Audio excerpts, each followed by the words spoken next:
മാന്യ പ്രേക്ഷകർക്ക് സ്വാഗതം. എൻ്റെ ഈ വീഡിയോയിൽ സാങ്കേതിക കാരണങ്ങളാൽ ശബ്ദം നഷ്ടപ്പെട്ടുപോയി.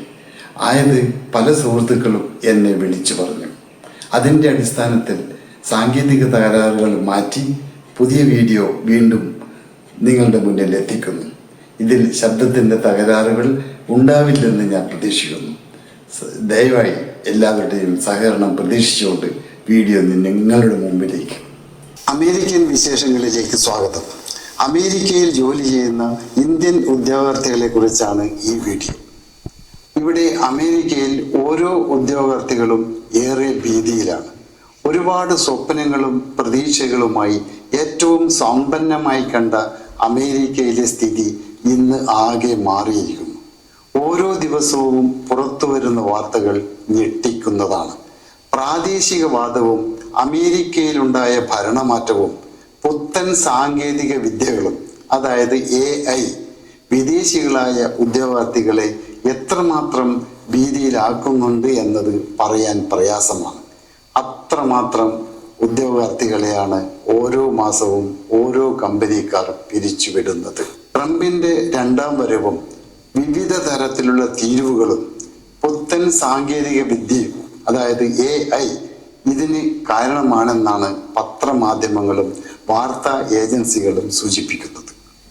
ഇത് ഏറ്റവും കൂടുതൽ ബാധിക്കുന്നത് നമ്മുടെ രാജ്യത്ത് നിന്നും തൊഴിൽ തേടിപ്പോയ യുവാക്കളെയാണ്. നമ്മുടെ രാജ്യത്ത് നിലവിലുള്ള തൊഴിൽ സാധ്യത വർദ്ധിക്കാത്തതും അമേരിക്ക പോലുള്ള രാജ്യത്ത് തൊഴിൽ സുരക്ഷിത നഷ്ടപ്പെടുന്നതും നമ്മുടെ രാജ്യത്തെ യുവാക്കളെയും അവരിൽ പ്രതീക്ഷ അർപ്പിച്ച കുടുംബങ്ങളെയും നിരാശയിലാക്കുന്നു എന്നുള്ളതാണ് സത്യം. ഞാൻ ഈ വാർത്ത തയ്യാറാക്കുന്ന ദിവസത്തെ പത്രവാർത്ത വളരെ സ്വാഗതാർഹമാണ്. H1 വിസ കാര്യത്തിൽ ട്രംപിന്റെ മനംമാറ്റം, അതാണ് വാർത്ത. ലോകത്തിന്റെ നാനാഭാഗത്തുമുള്ള പ്രതിഭകളെ അമേരിക്കയിലേക്ക് എത്തിക്കണമെന്ന് ഫോക്സ് ന്യൂസിന് നൽകിയ അഭിമുഖത്തിലാണ് ട്രംപ് ആഹ്വാനം ചെയ്തത്. ഇത് വളരെ നല്ല വാർത്തയാണ് എന്ന് കാണാം. അമേരിക്കയിൽ ഓരോ കമ്പനിയും അടുത്ത കാലത്ത് പിരിച്ചുവിട്ട തൊഴിലാളികളുടെ കണക്കുകൾ ഒന്ന് പരിശോധിക്കും. ഇതും അടുത്ത കാലത്ത് വന്ന വാർത്തയെ ആധാരമാക്കി തയ്യാറാക്കിയതാണ്. പിരിച്ചുവിടൽ കൂടുന്നു, നിയമനങ്ങൾ കുറയുന്നു, അതായിരുന്നു വാർത്ത.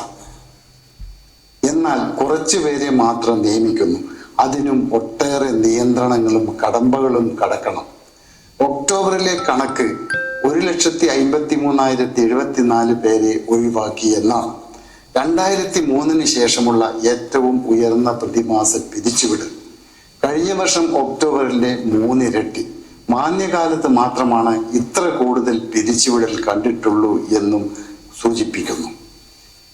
ഇതനുസരിച്ച് ഈ വർഷം 10 മാസം കൊണ്ടുള്ള പിരിച്ചുവിടൽ 11 ലക്ഷം കവിഞ്ഞു എന്നത് ആരെയും അമ്പരിപ്പിക്കുന്നതാണ്.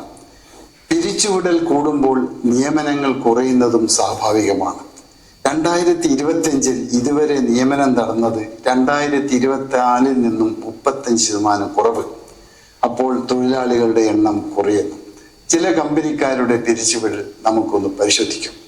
United parcel service UPS 48,000, Amazon 30,000, Intel 24,000, Nestle 16,000, Accenture 11,000, Ford motor 11,000, Novo Nordisk 9,000 എന്നിങ്ങനെ നീളുന്നു ഈ കണക്കുകൾ. പല അമേരിക്കൻ കമ്പനികൾക്കും ഇന്ത്യയിൽ ഓഫീസുകളും പ്ലാന്റുകളും ഉണ്ടെങ്കിലും ഇവിടെയും നിയമനങ്ങൾ കുറയ്ക്കുന്നത് ബാധകമാക്കിക്കൊണ്ടിരിക്കുകയാണ്. കൂടുതൽ വിഷയങ്ങളുമായി വീണ്ടും കാണാം. നിങ്ങളുടെ അഭിപ്രായങ്ങൾ കമന്റ് ബോക്സിലൂടെ അറിയിക്കുവാൻ താല്പര്യം.